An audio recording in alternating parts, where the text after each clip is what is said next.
ദൈവനാമം മഹത്വപ്പെടുമാറാകട്ടെ. അനുഗ്രഹിക്കപ്പെട്ട മനോഹരമായിരിക്കുന്ന നല്ല ഒരു പ്രഭാതവും കൂടെ കാണുവാൻ സർവശക്തനായിരിക്കുന്ന ദൈവം നമ്മുടെ ജീവിതത്തിൽ ഒരിക്കൽ കൂടി ഭാഗ്യം ഒരുക്കി തന്നല്ലോ. ഈ നല്ല ദൈവത്തിന് നമുക്ക് നന്ദി പറയാം, സ്തോത്രം ചെയ്യാം. എബ്രായർക്ക് 13:5 നമുക്ക് അവിടെ ഇങ്ങനെ കാണുവാൻ കഴിയുന്നു: ഞാൻ നിന്നെ ഒരു നാളും കൈവിടുകയില്ല, ഉപേക്ഷിക്കുകയുമില്ല എന്ന് അവൻ തന്നെ അരുളി ചെയ്തിരിക്കുന്നുവല്ലോ.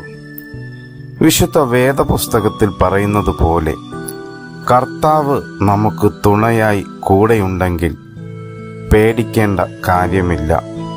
മനുഷ്യന് നമ്മോട് ഒന്നും ചെയ്യുവാൻ സാധിക്കുകയില്ല. ധൈര്യത്തോടെ ഏത് പ്രതിസന്ധിയുടെ മുൻപിലും മുന്നോട്ട് പോകാം.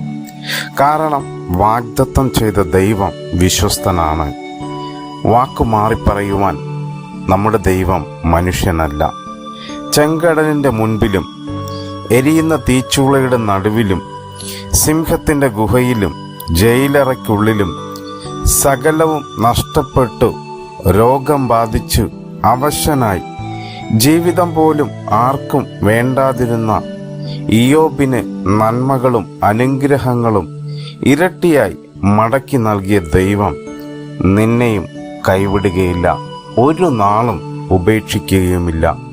പ്രിയമുള്ളവരെ, നമ്മെ കൈവിടാത്ത, നമ്മെ ഉപേക്ഷിക്കാത്ത, നമ്മെ മാറോട് ചേർക്കുന്ന ഈ ദൈവത്തിൽ എന്നും നമുക്ക് ആശ്രയിക്കാം.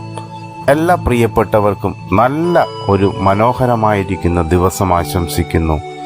ദൈവം നമ്മോട് കൂടെ. God bless you all. Amen.